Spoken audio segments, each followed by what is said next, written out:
flying high, you know how I feel.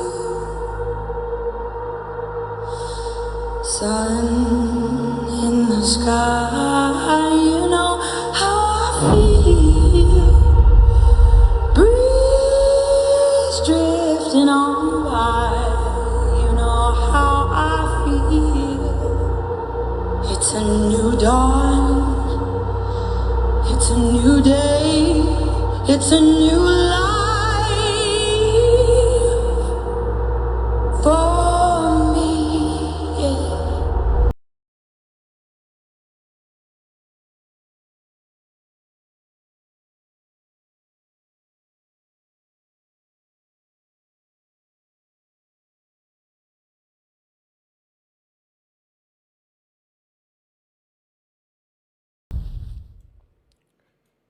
What is going on, Hive?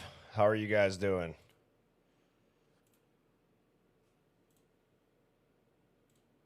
How are you guys doing today? Hope everyone's enjoying the long weekend. Let me move this up a little bit so y'all can see the chat.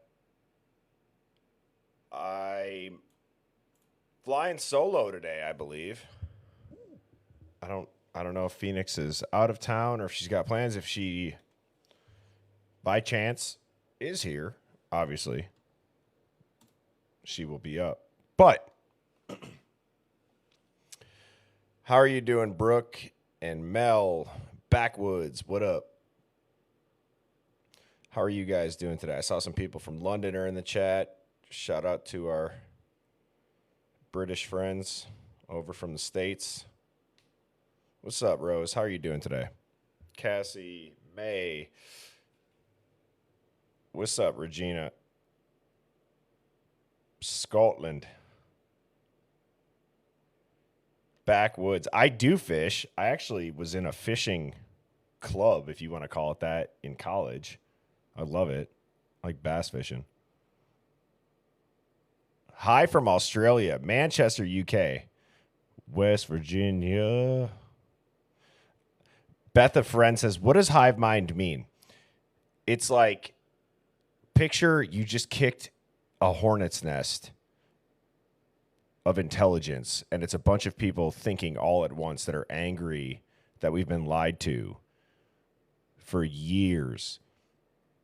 And that hornet's nest that got kicked is full of extremely intelligent people that are awake, and they start calling out the narrative of the mainstream news, which is bullshit 99% of the times.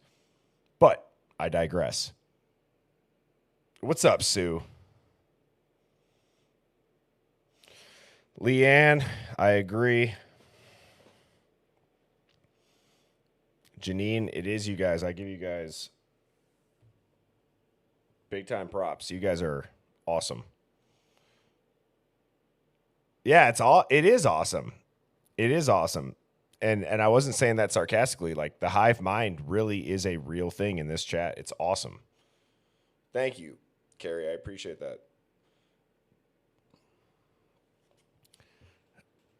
Yeah, appetite. Sorry, I don't know how to say your username. I saw that. Yes, I got some hive mind finds today.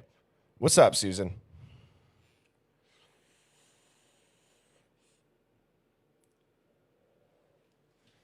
Man, thank you, Lori. I appreciate that. Kim Mama, thank you. I appreciate that.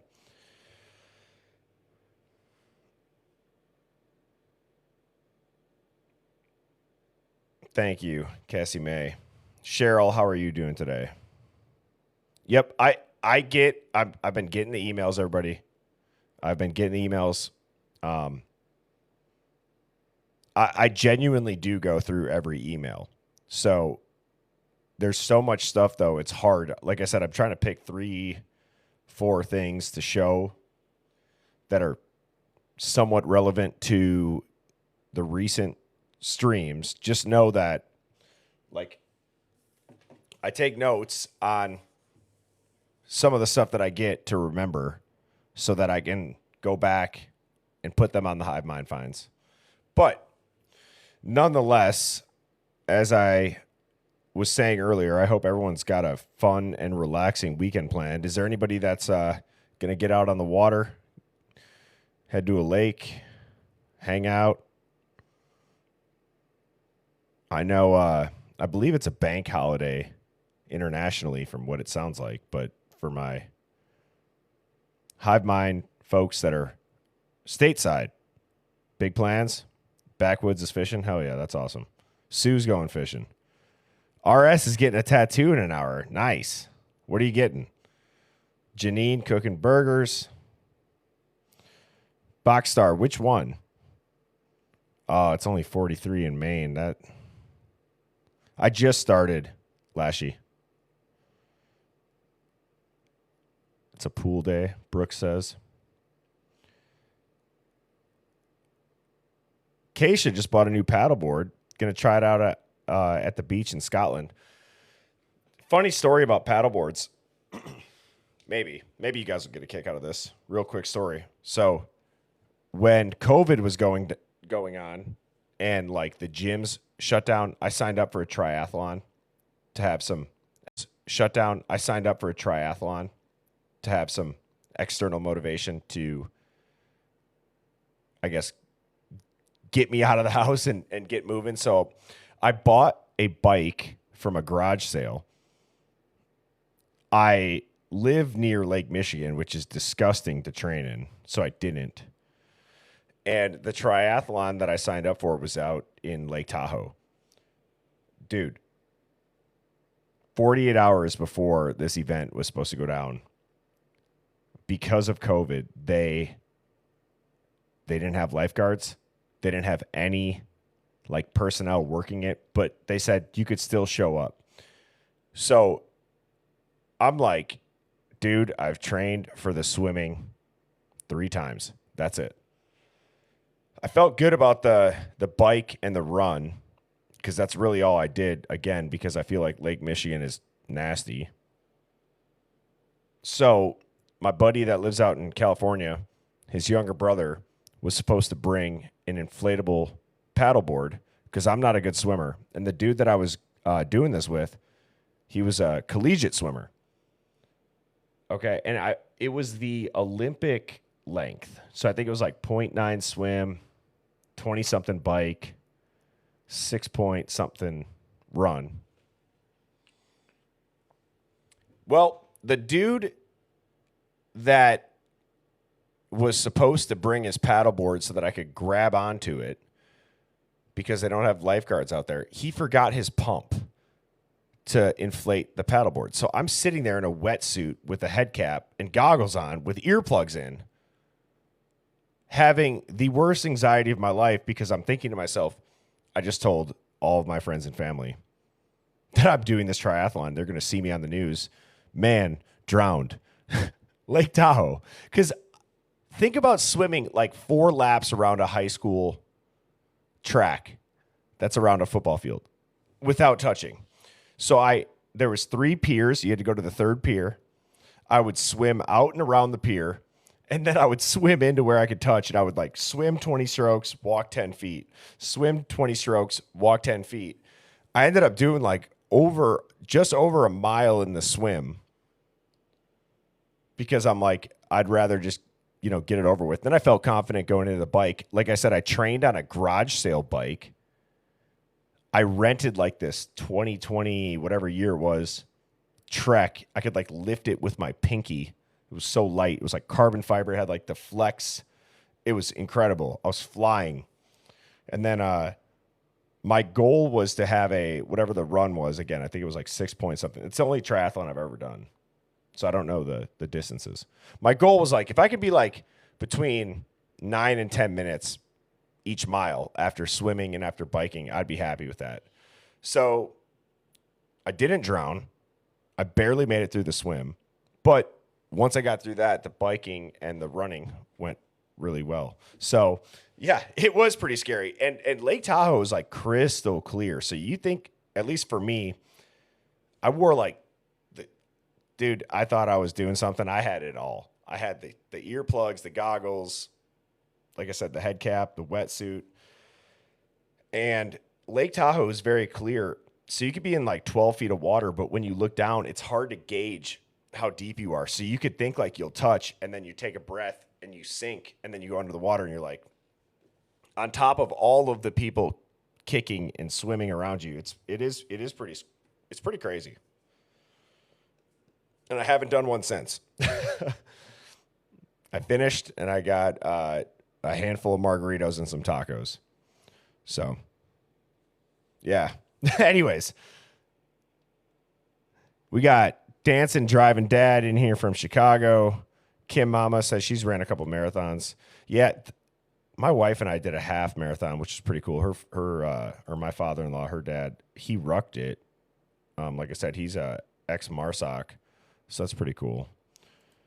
And yeah, the half marathon, if you've ever done like one of those big events, it is super invigorating, I guess is the word that I would use. When you get to like that last quarter mile and you start hearing people and the cowbells, they're yelling, they're cheering, they're encouraging you. I don't want to say like it's emotional, but it's like there's something about that. It's really cool for the people that come out and encourage everybody in those events.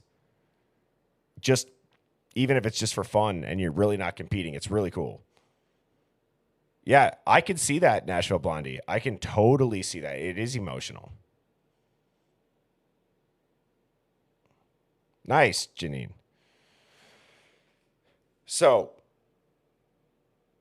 let's get into it, shall we? Happy Sunday. Nico is right. Now, I have a handful of things prepared. As always, I'm going to start with the Hive Mind finds, which you guys sent me some pretty incredible stuff. And then I have the first official tinfoil hat conspiracy of the day from somebody in the Hive Mind. And I'm excited to present that because it's one of those things where I believe everybody can think back to what I'm about to show you and be like, damn, they really have been putting that shit in our faces for years. And nobody knew until now, until the Hive Mind busted it open. Phoenix is here. What's up?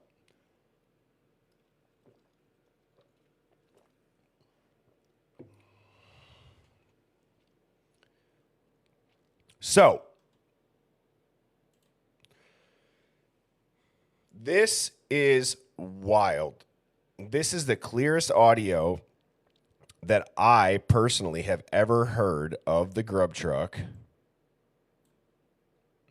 It's just a short off of YouTube that was sent to me. It says,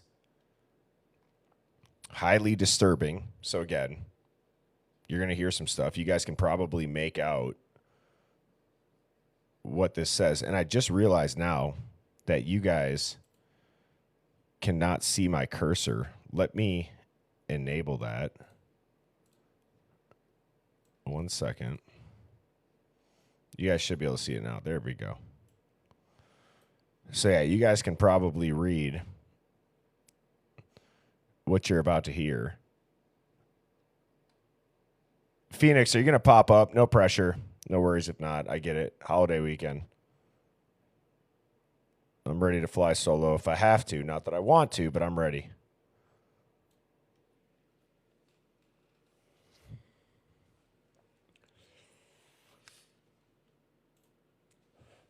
Oh, hell yeah. We got Phoenix and Mike. Let's go.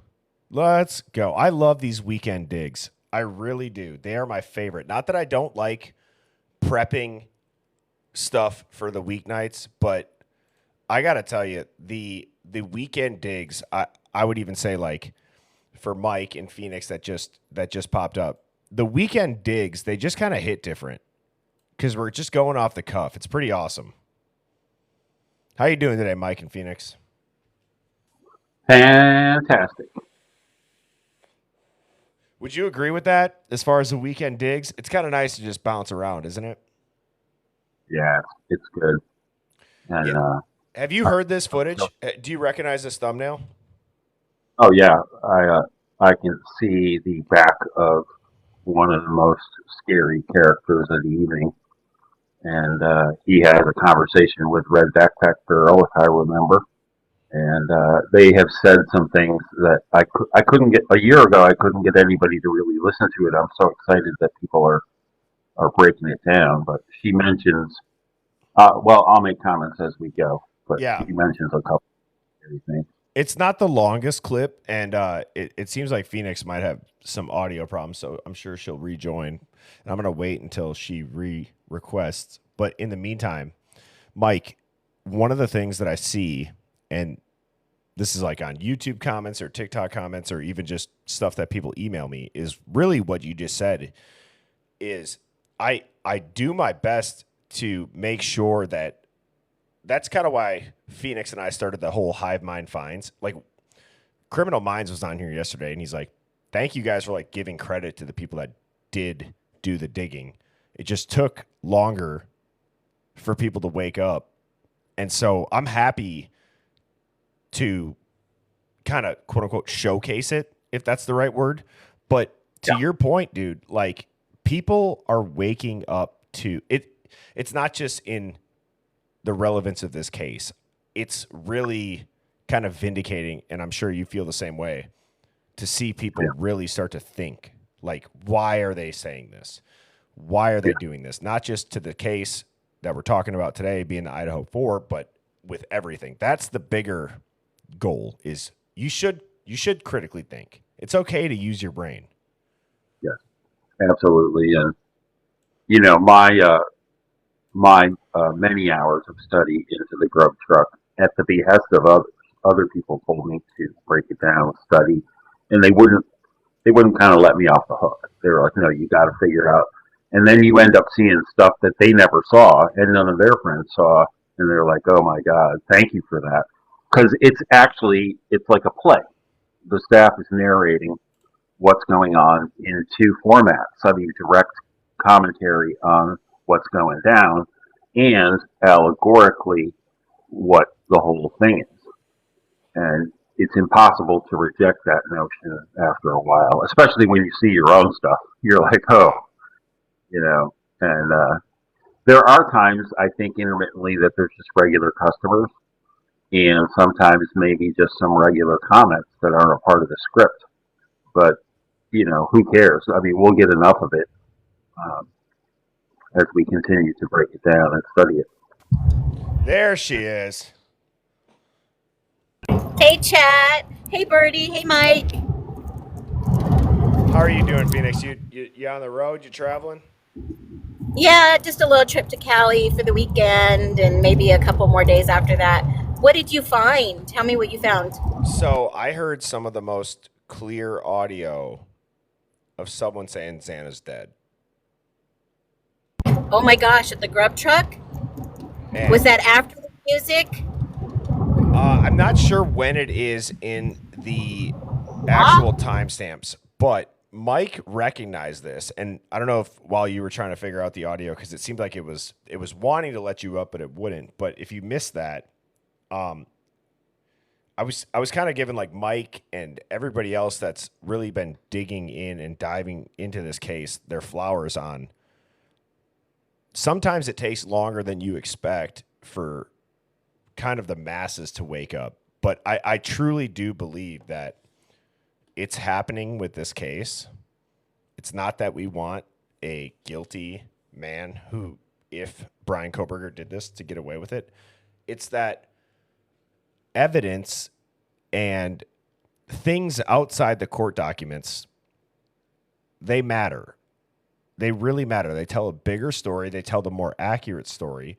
I've said for how long, Mike and Phoenix, that the Linda Lane footage and the rumors tell a better story than the PCA they released. Can I tell you that I have a source that talked to a business owner out there, and they said the detectives were investigating the area on Main Street. Isn't that where the grub truck is? Yes. Yep. And I was just floored because everybody wants to dismiss this grub truck video and the timing and never talk about it, but yet they'll discuss the Linda Lane in the documents when in fact, what if they were at the Linda Lane address when all this was happening? Well, there, and that is what Criminal Minds was saying yesterday. He was saying he believes that this went down at a different site and that Linda Lane is where it happened. I can believe that because the sound is just too, it just picks up way too much. And last night after our, session, impromptu, I was like, what if somebody released this audio from that location and kind of dubbed over it? And I'm thinking, why would somebody do that? Because some of the stuff lines up, but some of it doesn't. And after we heard that 911 audio, it sounded like two audios or an overlay, and thinking that somebody's up there to distract from, I believe humbly that Koberger may be innocent in regards to the unalivings, but he's connected somehow. Yeah, I agree. And Mike, I don't know if I've really just kind of come out and asked you, what do you think Koberger, in your opinion, Mike, again, as we look through the different lenses, what do you think, in your opinion, is Koberger's role? I don't think that he had one. I think he's the patsy. I used to think that he had a connection. I used to think I thought he was guilty back, November 20th. And then I started listening to everyone. And I don't know anybody that started out not a TikToker or YouTuber that goes, something's not right with that, without even really knowing anything. So there's a guttural reaction from millions of people. And it isn't because they're blind. It's just, a lie when you hear it. Yeah. And so, but I think Brian, and I didn't have the words for it till you published the stuff about the twins ritual. He is the pharmakia or whatever. The Pharmakos. Pharmakos. I think Brian may have discovered through working on these research projects a little bit. He discovered the criminal networks and they set him up because he could have been a potential whistleblower. But I mean, if you're trying to report to your bosses and stuff what's going on, and they're blowing you off, because some of them are involved. So they got his number, but it's pre-planned. Like if we focus on the grub truck narration of events, they say it. Good job, grub truckers. We did it. It's pre-planned. There's 1,000 references. And yeah, but not only that, Mike, with the grub truck, from what we know from the court documents and his own attorney in Pennsylvania when he was arrested, he did say that he would be exonerated. That came right from his attorney. And one of the things that I always go back to is that he had a past drug offense, but it never shows up on his record. So I'm thinking that they flipped him, and he is in fact somehow an asset to someone who was on the rug scene and eventually found out, and that's why they subpoenaed his crypto information. Well, that could be true, but the way he was a teenager when he experimented with drugs, so I don't think it really matters. And you don't get through a master's degree at a school like DeSales having a rug problem. That's a very good point. Remember, he was in college, and we don't know much about if he was involved in any fraternities, and we don't know much because all that stuff gets scrubbed. Yes, which, like... DeSales is a big Greek school in the first place. I don't really see Brian as a candidate for Rush. No. And it's because I was involved. But in a way it doesn't matter because they really don't have any evidence that he was even at the house. Well, they can't even put him within 100 meters. Yeah, and that's a stretch because of, War Deadpool breaking down their level 3, 4, and 5 cell towers. Yeah, but we don't know if he was actually assigned to watch them. Right. professionally. Yeah, there could be some of that, but I think that, as I've been sharing with you guys, I don't think there's tunnels underneath the house, but I think there's a secret room. There's a seventh bedroom. It's like the smoke room. It's the green room. Yeah, It's like and they were doing nefarious activities there, and I don't think it's as sensational as OnlyFans, dirty videos. I think it's much more trafficking oriented in the rug sense. yeah. And You guys know too what I say. What I mean by that when I say it's like the smoke room, it's the hangout room. It's like the green room. It's like the backstage. Like if you've ever been in an older home, especially in a college town, like, dude, I pretty much lived in like an enlarged closet in college. You know what I mean? Like they just make rooms. And Yeah. so to have a random door that goes to this little hangout spot that when you have people over, it's like exclusive for the people in the house and their close friends, that's not unusual. Right. You're right, because I remember going to the Jay Leno show, and we got to go to the green room. And I will tell you, it's exclusive. The big rollers are in there. The stars come through there, and it's exclusive. But there are so many holes in this case. It could be Swiss cheese. Yeah. Yeah. It's a sieve. If you've ever gone to a hockey game and sat behind the goalie, you start yelling sieve. And I truly believe that this is. I want to get into this video, but before I do feel like it needs to be acknowledged again. Like, Phoenix, last night, from when I got done with my stream, what did I go on at noon? It was about 3.5 hours, 3 hours. Okay. From 3 p.m. Central yesterday until 10 a.m. today, I had 289 emails. Like the Hive Mind is unbelievable. They're on fire. It's on crazy. Fire.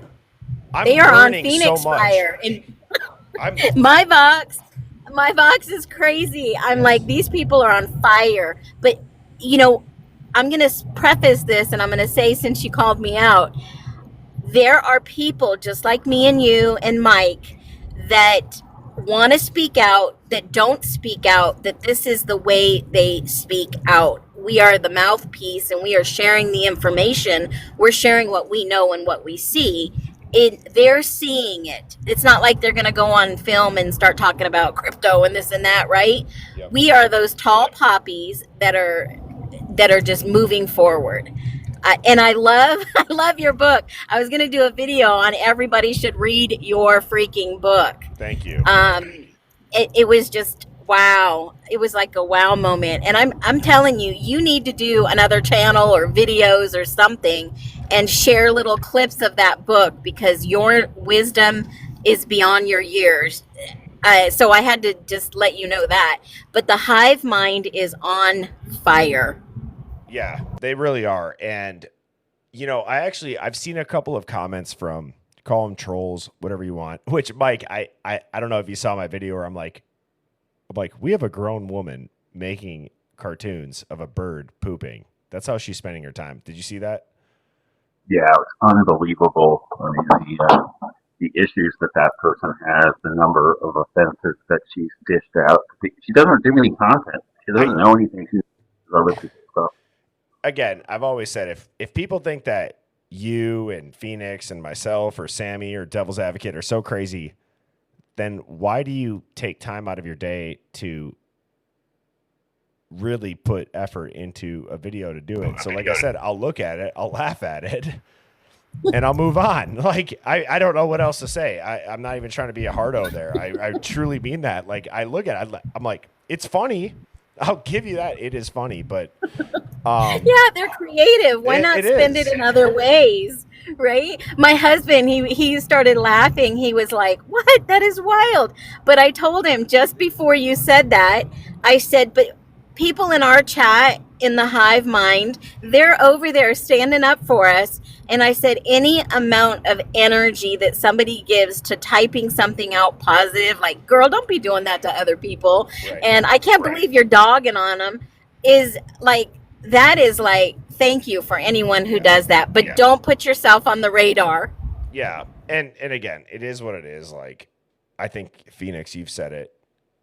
To be honest, I really don't know who that is. The only time that I've ever seen it is when it's been like brought to my attention by people like yourself or Mike or others that like I recognize the username and I see it and I click on it and I'm like,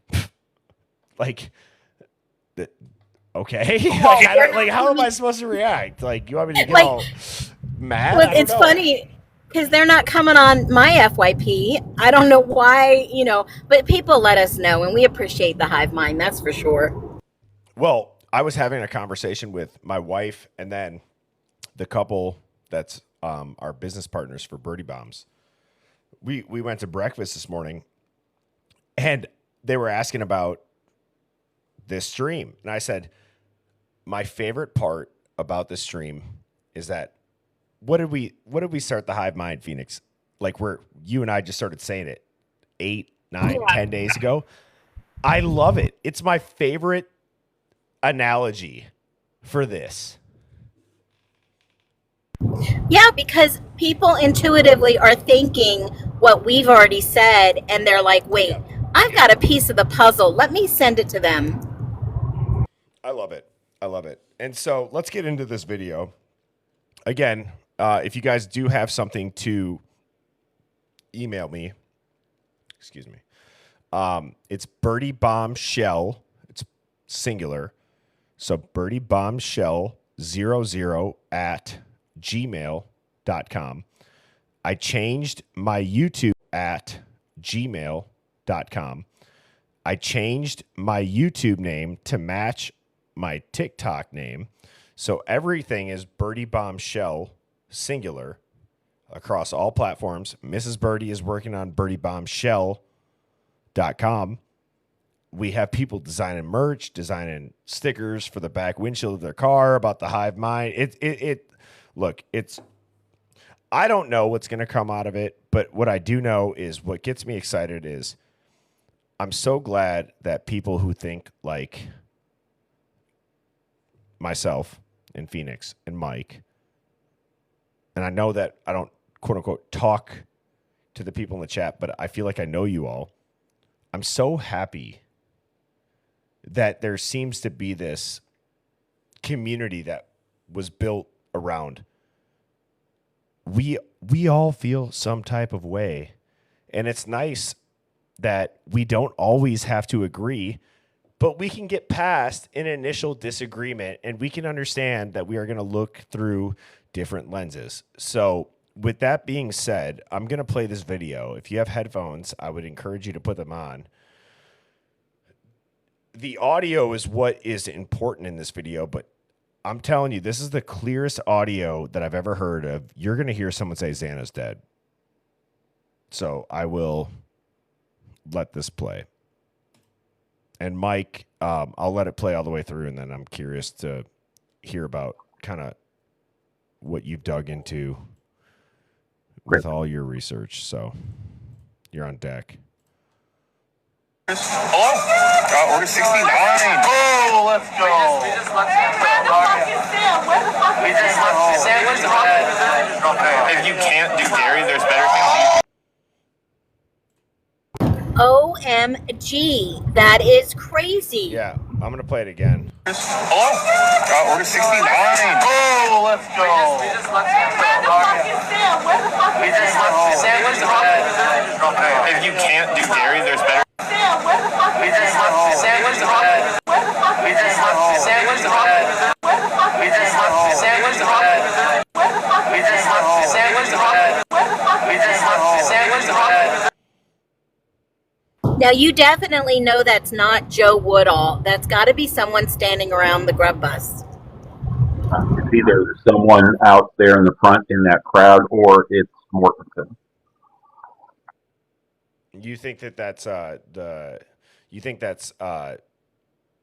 dude in the green hoodie that's kind of a little bit heavier set? I think so, but since we can't see on that clip I'll who's pull it talking, sometimes it's hard to tell. But Yeah, I mean, they have other You know, screens. that They have, talk and I want to. Oh, you cut out, Phoenix. What's up? What was the timestamp on that? I don't know if there was one. it's right before 2 o'clock, I believe, but I don't know Yeah, exactly. I want to say that it was right before 2. So for everybody wondering whose voice that might have been. Oh, shoot. Is he in this one? Can you find the original and benchmark it against it? Yeah, I can. But I feel like the reason why I showed it is having it zoomed in. I'll play that again for everybody. Let me play that again. It seems like Because right after this, Mortensen is making sheep noises. He made 3 or 4 times right about 2 o'clock or so. He's making sheep noises, which are disturbing in and of themselves. Like it's funny once, why he going on and on. Yeah. I don't know. I mean, this is see, at first I kind of heard like Sam is dead, but Sam is Xana's, Sam is Xana, Sam is Xana's, Sam. It kind of sounds similar. You know what I mean? Yeah, but why would they be announcing someone is passed like that at that time? That's the bigger issue. And that's really what I think, Mike, you hit the nail on the head when you said there's 1,000 things in this footage in itself.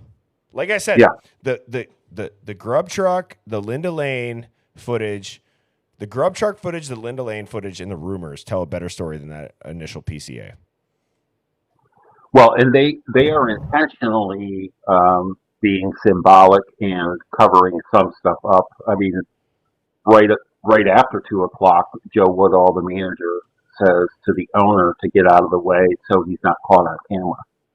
So, I mean, there's just so much around here. I have heard that expression in my studies, but I have never isolated it, and I heard it clear as day. And I've never heard just that, and that's what he's saying. And now, okay, not to be so trite, but Mrs. Chapin said 2 o'clock is the dark hour. Yep. It's right about now, and then this is when Maddie and Kaylee are driven to death's door. It is deep. It is deep. Let's all not forget that. I saw someone saying too, it would have been, or it is Maddie's birthday today. Like, this is not something where we come on and ridicule. We're just thinking. That's all we're doing. So to Mike's point, when he says like, yeah, they're driven to death's door, I truly believe too, one of the best things about the Hive Mind, the chat, is like, we're all empathetic to the possibility of we all could be wrong. It could have happened the way that it did. There's a small chance in our heads that it did happen that way, but we can at least acknowledge it, which I think Mike, Phoenix, you guys would agree that is worthy of being said. Absolutely. And looking through another lens in a different way to form opinions is not illegal. It's freedom of speech. There's always something that doesn't sit right with someone, and to not question it should be criminal. Well, I say all the time, it's much easier to pre-plan the unaliving of 4 people and even move them into the house than it is to, unalive someone in 9 minutes or 8 minutes. Well, I just feel like they want people to look away from this, stay focused on this distraction over here, that if it, I kind of feel like Ann Taylor got assigned this for a reason, and if it's to expose the corruption, great. But we cannot knowingly taint someone as guilty if in fact Yes. they are not. And that should actually be on the hearts of everyone across America, looking at Idaho to say, if they could railroad somebody into the DP, Well, it's they like, do to you. yes, exactly. And it's like, so Krabby Abby, I'm just gonna say this. He changed his username. He's now like Sherlock Romes. I think that was his original name. I don't know what happened. So Krabby Abby was a dude that got the missing footage of the sheriff car that only available at not available put out where it disappears. It's clearly doctored.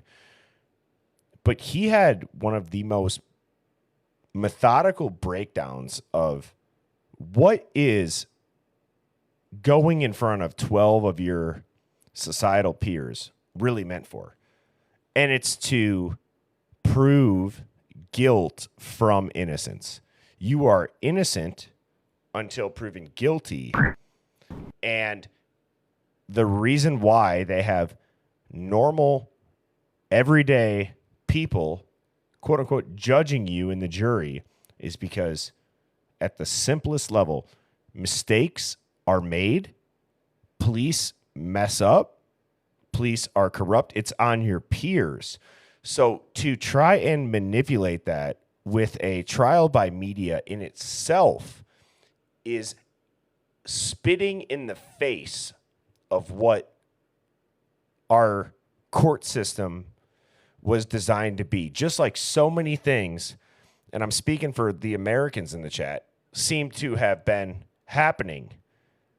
And they don't hide it. They don't care. They think we're dumb. They think we're dumb. They think that we don't see it. They are abusing and manipulating so many aspects, even to the point where they're like, trial by media will prove a narrative prior to a court case. Again, while you have a man's life on the line, let's manipulate the YouTube algorithms. Let's leak shit on Dateline. Let's do all of this stuff to make everybody think he's guilty. Well, then you have to start to question why. Is it because it's a bigger operation for national security? Well, you know what? I'm just going to say it. I'm sick of the national security stuff infringing on everything that we know to be a right of ours. Because there's so many simps and NPCs that'll emotionally palate overreach on your rights that they haven't woken up because they live under a effing rock. It never stops with the monster.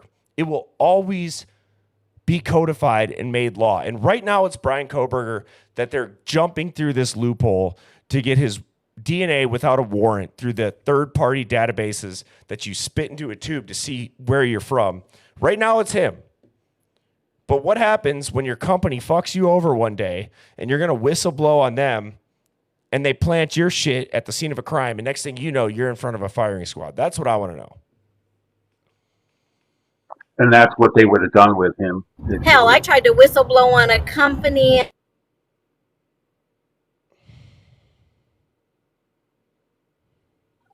You know, you're right. It too, because when you're looking at the bigger picture here and you're seeing what they can do in Idaho, what makes you think it's not going to happen in your state, your town, your city, your neighbor, you? You know how what's crazy too, Phoenix and Mike? Like, you think about these wild tragedies, these worldwide tragedies that we all know about. Like, I would use the example of like World War II, right? And people reporting their neighbors for being a certain religion, right? It's like, how did the world get to that point? Well, I'll use this example. These unelected officials had us walking in the same direction in aisles in a supermarket 6 feet apart for 3 years. That's a fact. That's how powerful it is. That propaganda and all that shit, it works. It is easier to control us than we even realize. Absolutely. And you know what? Even if you're a whistleblower and they try to throw money at you, I mean, what is that going to do? If you refuse the money, you're still going to be whistleblowing, right?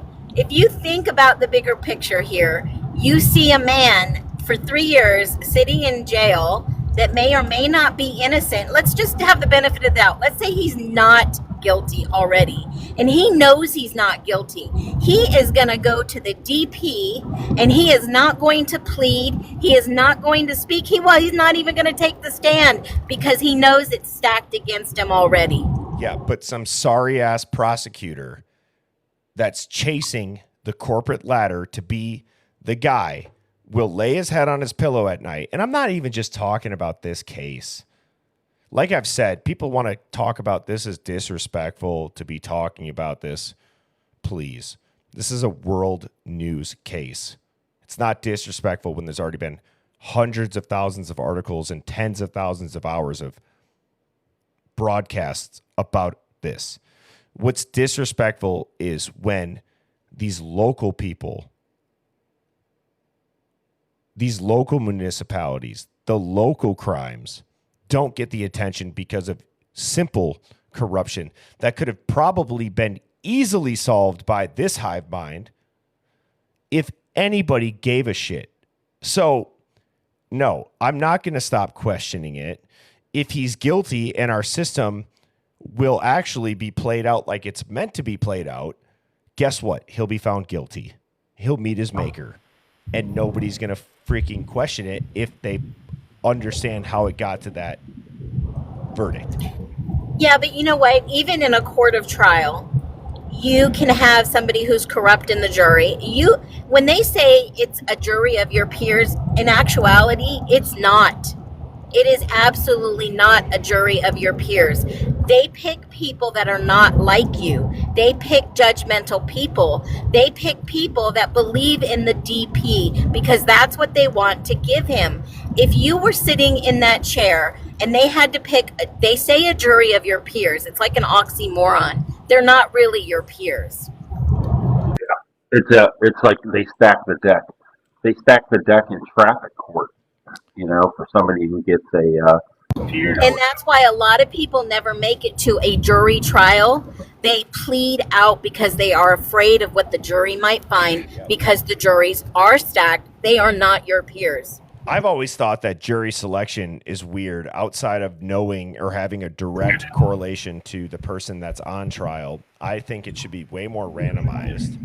I also think it's odd how there's such a discretion about it being a death penalty case, which is something that, if you think about it, you get asked in the jury selection, would you be willing to sentence this person to death by firing squad? Okay. And that takes out a lot of people. That takes out a lot of empathetic people. Let's just be honest. It does. Because if you say no, you're not getting on that jury. No, and if they ask you questions, and that's why we're not going to see it as the public. We won't know what kind of people they select. They will ask them, do you believe in, the Second Amendment? Do you carry? Yes. Do you do this? Do you do that? Do you drink? Do you smoke? Do you have They're concealed going to ask carry? them All that questions shit. that we're never going to see. Yeah, they're going to ask if you believe in two-way. But I'm going to tell you something my husband just said, and it makes sense. How many people do you think they're going to pick for the jury that have autism? None. They won't have any. That would be a jury of his peers. That is so deep, Phoenix, and it is so true.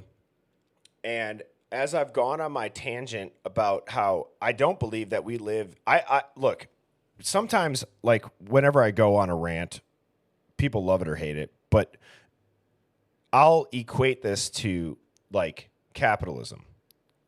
If you want to look at it as true freedom, where you're free to sit on your ass and do nothing, or you're free to go out and build an empire, it's the same as the court system. How it's designed from ground zero and day one, when it's pure, it would work. It's not pure anymore. We live in a fake capitalistic society, and we don't live in a true justice system. It's all fixed because of corruption. And I'm not even trying to get up here on a soapbox and say that everything is corrupt, because maybe everything's not. But I can tell you the biggest issue is that people don't care about justice. They care about their own individual career. on both the prosecution and the defense. They want to be that guy. They want to be that girl. They want to be the person that put somebody away and made the case, or they want to be the person that gets them off. Prosecutor? Yep, but the prosecutor and the defense are out of the same pocket. And in this case, the state's paying for both. Yep. Yes. That's a really, really great point because, yeah, let's not forget the state is paying for the prosecution of Kohberger, and the state is also paying for the defense of Brian Kohberger. Yeah, but you know what? In our country, in our beautiful states that we live in, the prosecutor and the defense in this situation, if paid by the same pocket, they should be out there finding each other to see if this guy is really guilty. Are they running an external investigation still? Because I heard somebody say this the other day. The investigation. Is this investigation still open and all we're seeing is like the Wizard of Oz? They're putting on a show for us? I want to know, Phoenix and Mike, what your opinions are whenever it happens, because it seems to happen quite often. People bust their ass to fight a narrative. That narrative is proven false, and then it's just like, it's just gone in the wind. I'm sick of that shit happening. I don't know how. It's like, it goes back to everyone's too busy. They're too busy working to survive, to pay their rent. It's like, you want to talk conspiracy? It's by design. Keep them too busy working to survive, like having to afford to live. We're the only beings on this planet that have to work to live and that have to pay for shit to survive, right? On the simplest level. They've taken God or any spirituality out of our lives. They've absolutely decimated us. And then when we prove it, let's just run another fear-mongering campaign. But I feel like there's a positive and a negative going on here. I feel like the positive is throwing out all this other options that he is not the guy. Well, the negative are all, no, he's our guy. And it feels like that when they throw this narrative of the negative and saying, well, you've got all this video, you've got all this audio, you've got all these people talking about what if he's not guilty, and we're opening more people's eyes to the narrative they've tried to throw at us. What do you think, Mike, about, and Phoenix, you too, it's probably not uncommon that the state would be paying for both the prosecution and the defense. But at what time does it become like a conflict of interest in a weird way? It kind of is. It might be more appropriate to say that people are paying for the prosecution and the defense, but the state intervenes and they call some shots. I don't really see anything untoward going on the defense's part. They're doing a great job, but they might get stonewalled by the state or the judge. That would be terrible, wouldn't it? I think, as an ex-Idahoan, I think the taxpayers should be in an uproar over this thing. If they have eyes wide open and they are looking at this case the way we look at this case, I would be pretty upset because it's already at $1.6 million and that's coming out of the taxpayers' money. I think that's a big conflict of interest. And again, see, this is where it's like, there are people like, okay, look, this is not a political rant. It doesn't matter if you're left wing or you're right wing, because both of those wings are on the same bird that is nosediving straight into the fiery depths of hell. It's the illusion of choice. And all I'm saying is that you go out and you bust your ass. You never see the government until payday when half your check's missing, damn near. You should expect quality return on your taxpayer investment. Absolutely. And somebody just said in the chat, which is so smart and spot on, is that the Idaho taxpayers, they are paying for. You're cutting out, Phoenix. He is a student. You're cutting out. Sorry. Repeat that. Sorry. You're good. He's a student, and Idaho taxpayers are paying for a non-Idaho citizen. He lives in Pennsylvania. He's just there for school. Yeah, it's one of those touchy subjects when you start to talk about taxes and how money's used, and people want to label you X, Y, or Z, but it's pretty simple. It's like you go, and if you're a hard worker and you're busting your ass at work day in and day out, you're punching that time clock, you're cutting your teeth. I don't know about you guys, but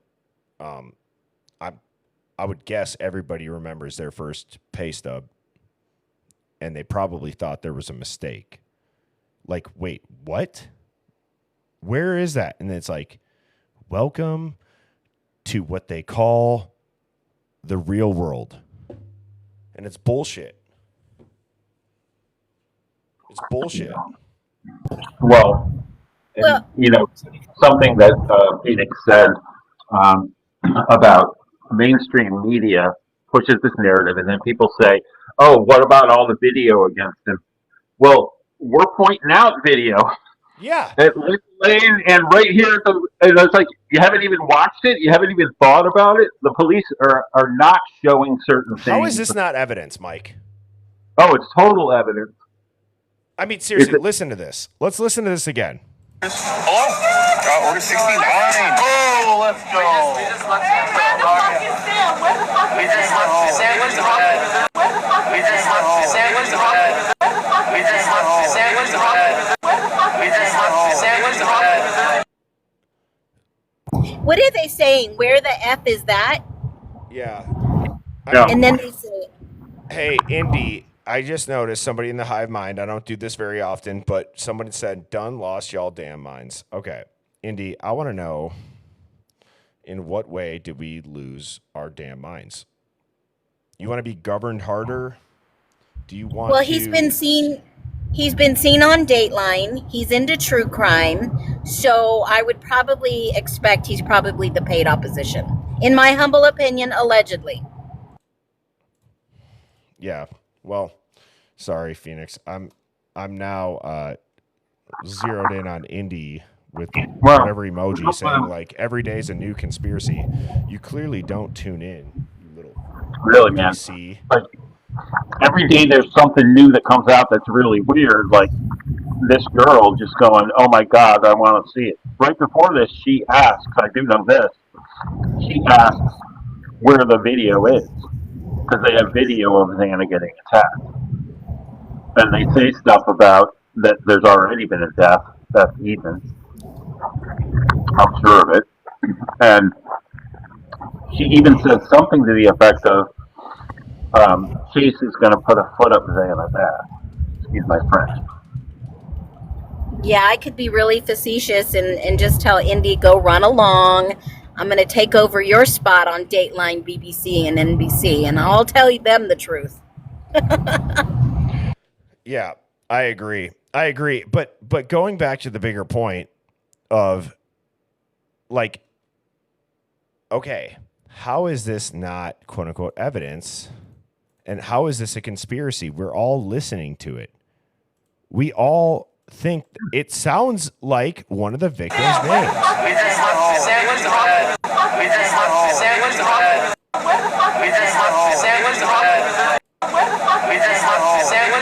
You hear, where the fuck is Xana? Xana's dead.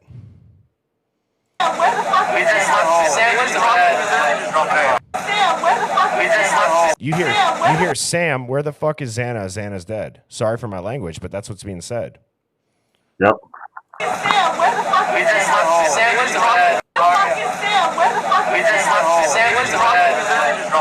you can't do dairy, there's better things. I'll work for the timestamp. I'll talk about that tomorrow. I'm trying to look at it. I feel like it's right before 2:00. but this is just a short off of YouTube that, again, people sent me. Now, this is a little bit longer of a video. This is about 1:19 a.m. The person that sent me this, the captions on this, yes, they do offer suggestive bias, but as we all know, and I think Mike, Phoenix, you guys would agree, the captions help. You know what I mean? They do help because you'll either hear what is on the screen or you'll be like, it sounds a little bit different. But when you don't see the captions, sometimes, at least in my brain, it's hard to think through what are they saying. You know what I mean? At least there's like something suggestive. So, before I play that one, because it's a little bit longer, Phoenix, I thought of you when I put this on here. How I think the DoorDash delivery's bullshit. Listen to what these cops do. A Ring doorbell camera captured the oddest thing in Washington state. DoorDash! When Kent police officers can be seen knocking on an apartment door while pretending to be a food delivery service. It's DoorDash? I have a delivery for 103? Street 103. Yeah, I have a delivery for you. Can you open the door? Hi. Yeah, hi. Is anyone else home? You don't live with anyone else here? I live here. Okay. There's no one else here. You want to come and check? And the worst part about the entire situation, Can you open the 103. I have a delivery for 103? pretending to be a food delivery service.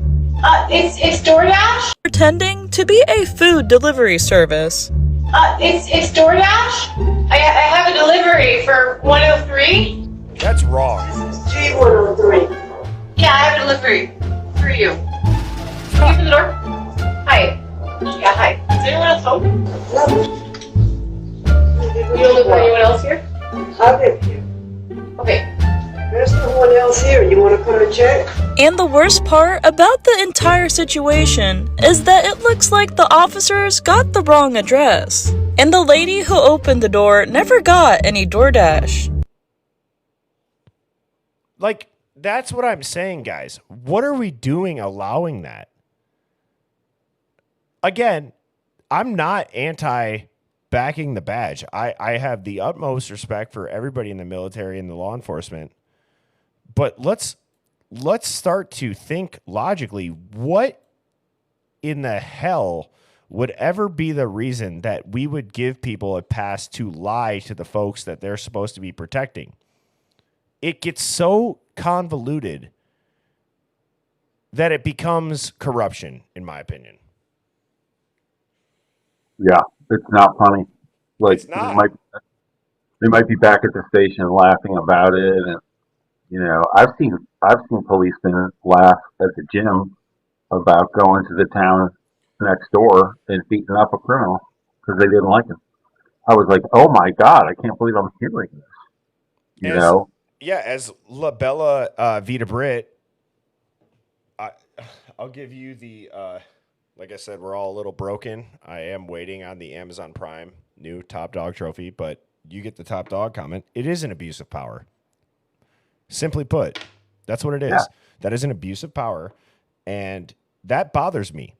That really does bother me. I think it bothers a lot of people, and it's, okay, you give that a pass, but like, at what point does giving it a pass for the greater good just become the norm, and everything is the greater good, and it's really just powerful people that can control these?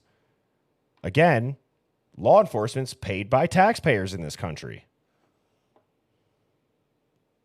Well, some of them cross a line in thinking that they are the law. You hear them say that. I've even heard women say that. You know, I like them because they're the law. I'm like, they're not the law. They just uphold it. They're paid to uphold it. It's like the old school movies where you see like some sheriff in a small town that's like, I am the law.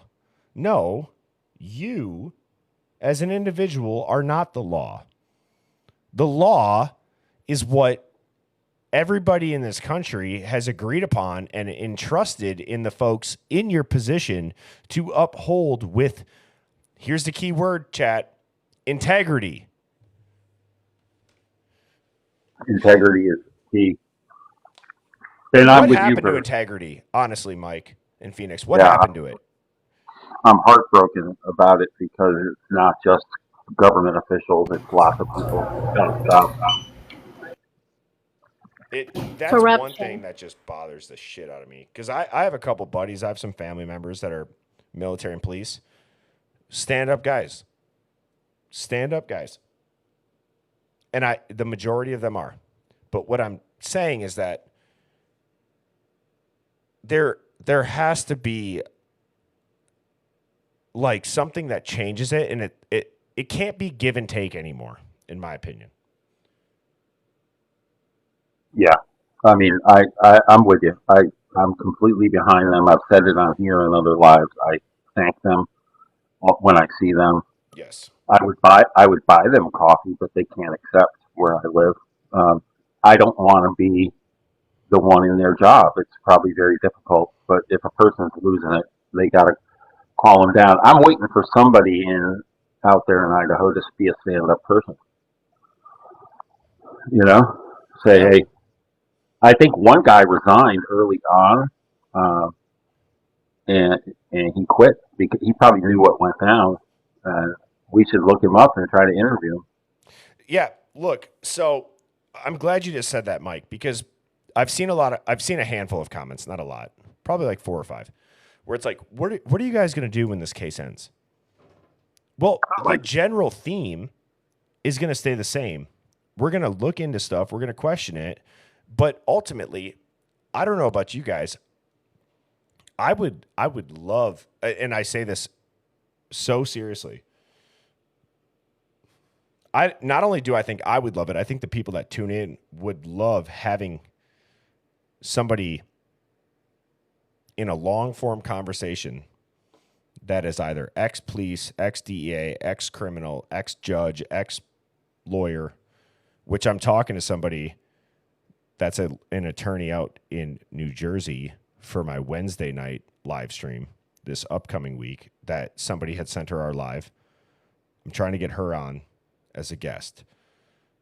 I understand the live broadcast. If you're in that profession or just got out of it, I don't want it to be intimidating.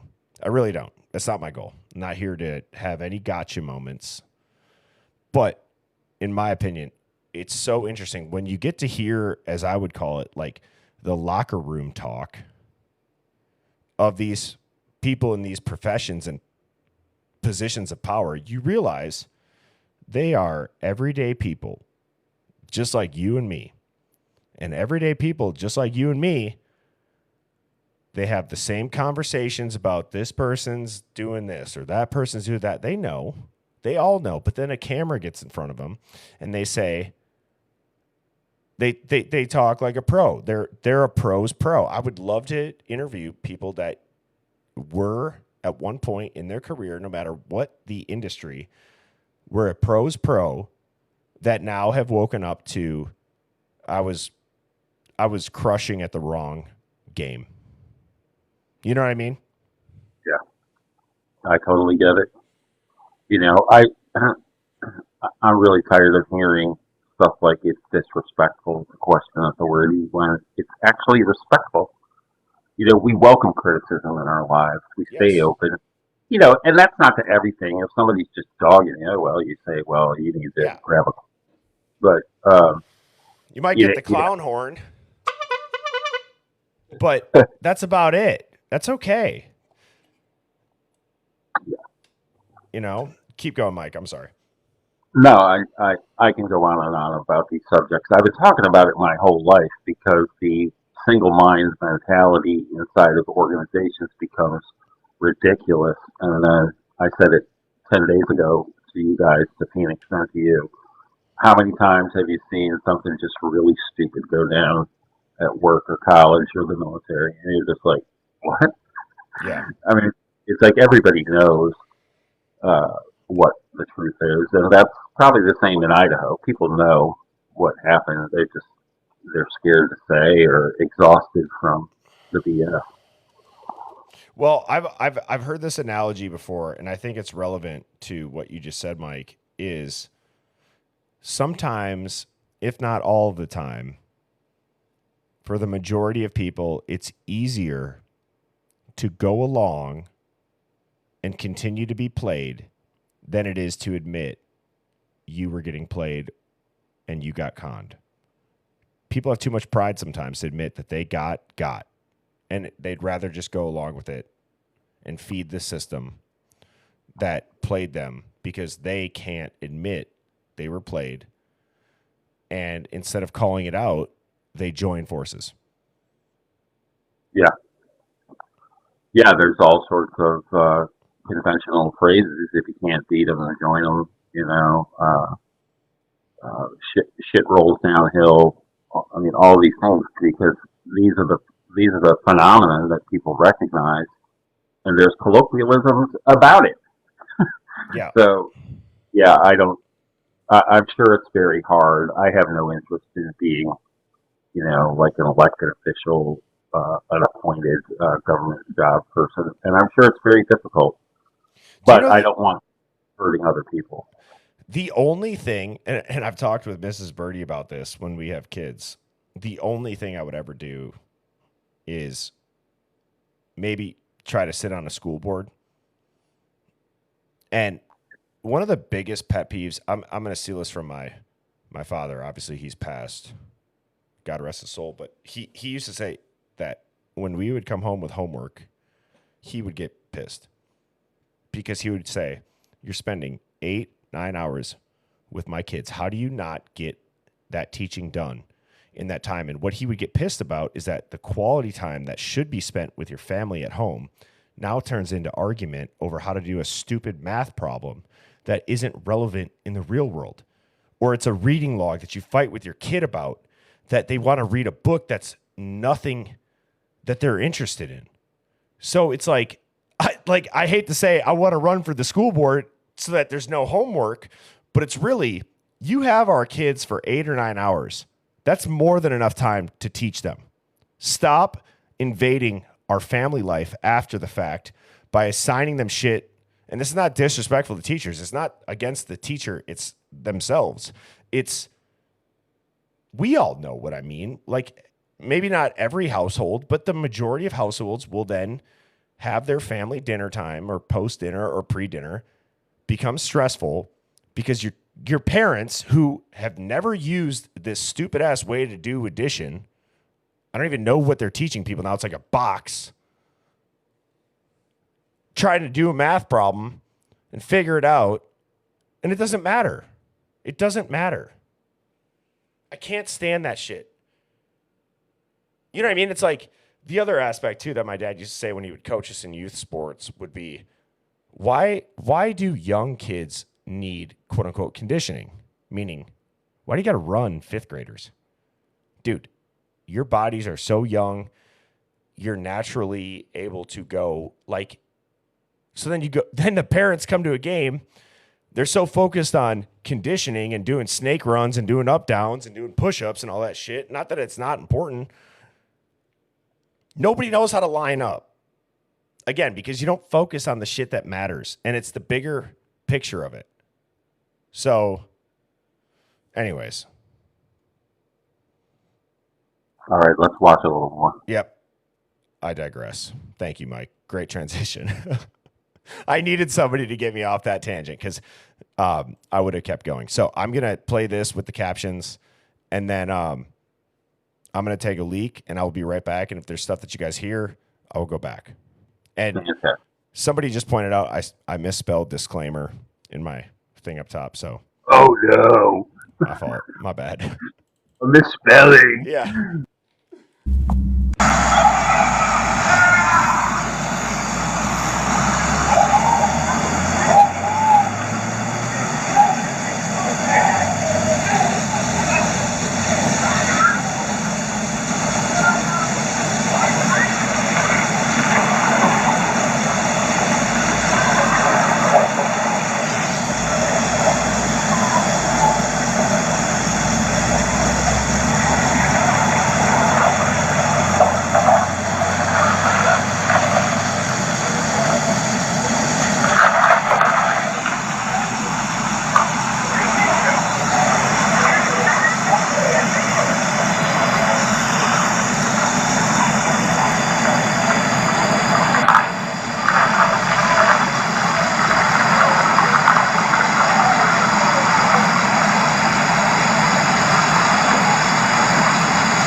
do you guys think about that?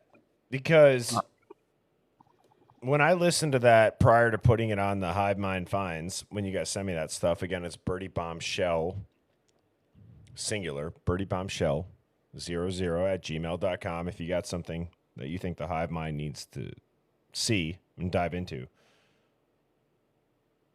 I mean, Mike, Phoenix, that shit is... I'm blown away. I mean, it's telling. Yeah. Driving. There's so... my first gut reaction is, that's not fraternity fight night. There's some fighting going on, but they got jumped. You know, and you can hear names that are also over at the food truck and also related to the inner circle. Well, that like Kaylee's own brother said, not the inner circle, but the one right after, outside of it. I can hear the name. When I first heard this, Mike, what you just said, I felt that it was a mob of people that ambushed them. I got to give you your flowers, Phoenix, because you have from day one said if they were unalive, they never made it into the house. No. This is 1:15 or so. I mean, they already jumped Xana, and some of these names like Gus and Quinn. Gus is at the food truck about 2:15, a little after what we were just watching. Yeah, and they carried them into the house. You hear the plastic bags. I saw it on your video the other day. Yeah, that was wild, huh? The freaking food truck manager is joking about that, about his job delivering newspapers in plastic bags with many, many rubber bands. I have to call out a comment in the Hive Mind by Eba75. They say, but we don't hear the name Brian Koberger. You don't hear Brian. You don't hear Koberger. You don't hear anything close to that. He wasn't there. He wasn't there. It's about time we accept it. Yes, Mike, well said. All right, everybody, it's time to accept that maybe for the first time ever, the mainstream news has lied to us. First time ever. Maybe there's a bigger agenda behind this case, and maybe for the first time ever, we have been lied to. Would you agree, Mike? Yeah. Yeah. They freaking lie like a rug. And, you know, they want everybody to be paranoid about the boogeyman theory all over again. And for goodness sakes, I mean, I think I watched some of Phoenix's side-by-sides where these mofos, right after 1:20, go over to the food truck. And they go in, and you can see their... Yeah, no comment. Yeah. What about... Can I ask you? No, but I'm just. Oh, hey, Phoenix, you're cutting out. Sorry. Throw that little tidbit in there, y'all. Restart, Phoenix. You cut out. Go ahead. Yeah, the side-by-side stuff is working very well. Because you can see people leave and drive. You can hear them drive away. 3-4 minutes later, they show up at the food truck, and there's some of the secondary players. I heard Quinn so loudly in that video. Yep. That's DM's boyfriend, and I hear Gus, which I had never heard of a Gus until like a week ago, and he shows up at the food truck. He's a Sigma cop, and he's one of the guys that was on like the big MSM thing. And he was. You're right. He was. Yeah, he's a big time Sigma Chi, and he shows up after 2:00 at the food truck, and he's smiling. He's like a Cheshire cat, grinning ear to ear, and I'm like, "What's the big smile about? It's 2:15 in the morning, you know." And I think he's kind of smile, wink, wink with Joe Woodall. Yeah, because it's pre-planned, the shit went down, and they're happy. I mean, they're happy that it happened. Yeah, Phoenix, you had cut out prior. Re-say what you did about 2 minutes ago. Yeah, she's gone. Okay, so I think Phoenix is traveling this holiday weekend. So, cool. Yeah, Ariana is saying down there, Quinn, Pete, and Jake. Yep, I hear those names, all three of them. Somebody And had get asked ready. me to replay it, Mike. I mean, it's 6 minutes. No, let's not replay. Yeah, Let's wait a while. Let's get everybody talking about it because it's just. I mean, I was here's the heartbroken. title, by the way, if you guys can see that. Oh, I can't move it. Shoot. Here's the title. Whoever's saying that in the comments, I hear Ethan's name, I hear Xana's name, I hear panic, I hear violence, and I hear panic. And there ain't no way around it. And I hear one of those guys, it sounds like one of the voices we recognize from the inner circle of friends. He's going, "Get raped, Gus. Get raped, Gus." Like he's egging him on in an act of violence. I agree. Oh, all right. We got Mike. I'm gonna let Criminal Mind up here too with us. Sure. Mike, I'm gonna let Criminal Mind up here too with us. Sure. I gotta ask you. My wife and I, we were debating. Are you from Australia? Or are you in the UK area? UK. Okay, UK. Yeah, because she was like, "No, he said he's having pizza for tea," which is like a UK thing. No, UK, mate. I gotcha. Yeah, but what you've just played there, in my opinion, is the torment. There was supposed to be 3 stages that night. There was stage 1, the torment; stage 2, the unalivings; stage 3 was the rituals. Stage 1, which is what you've just played there, is the torment, is to do with Zana and Ethan. Zana was taken. Zana and Ethan were taken about 2:24, 2:25. You can hear it on Linda Lane, in my opinion. You can hear screams. Ethan paid Jack Kay for a lift home or lift at $6. Paid Jack Kay $6 at 11:42 p.m.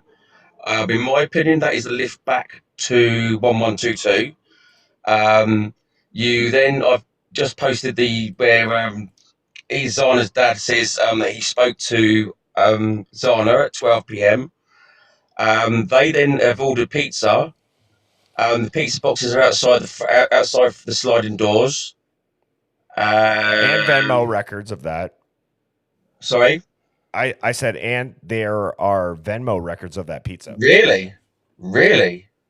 Yeah, Wow. right, Mike. I'm not tripping on that. There's Venmo records of Xana Venmoing Ethan for that. Correct? Yeah, we know about these food orders being fake on that night. I mean, I don't think that the food truck was made by Xana like we thought it was made on Ethan's account. So I don't. I'm sorry, I don't know the answer to that. We have so many facts. Yeah, you see, over here, I can't really gain them kind of receipts, I don't think. I have got them for Berry selling GHB to Saeed at 2:12 a.m. I think it is, which puts Berry in Moscow, Idaho. And I've got that receipt that Ethan's paid Jack Kay $6, whatever it was, at 11:42. Yeah. I've got that receipt as well. See, in my opinion, I think Sammy T. Matthew done something as well. See, I said that Zana and Ethan were taken at 12:22. I think it's 12:25.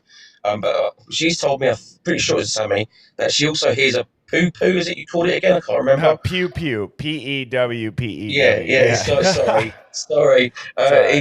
She heard a pew pew at about 12:18, I think, which to me is maybe someone going into 1122 to get Zana and Ethan out of 1122. All the unalivings, in my opinion, are all done at Linda Lane. So they was taken until 12:25. You see Hunter Chapin, not Hunter, Hunter, I think it might be Chapin, walking to Linda Lane at 12:28 a.m. Is that him? Because Yeah. See, I was told by a main source that that's actually Hunter. I think. I'm not 100%, but I'm pretty sure that person told me a long time ago. And then what you've got there is the torment, which is going on somewhere. You've got, I'm pretty sure that's David Loach opening his big mouth, singing the country song. And then, of course, you can hear so much happening in there. Now, I've actually broken it up into little pieces on my TikTok account. You hear Olivia, you hear Ethan, or you can hear Bon Voyage, Itch, But what's really getting me at the moment is the word missions. Now, if you could hear the word missions, missions is owned by Doug Wilson, but missions, it seems like it's coming from a speaker. You go to a mall, I think you call it over there. So you go to a mall and you get these adverts keep coming over the speaker. It seems like it's a speaker that doesn't move. I don't know I've never known how to describe it before.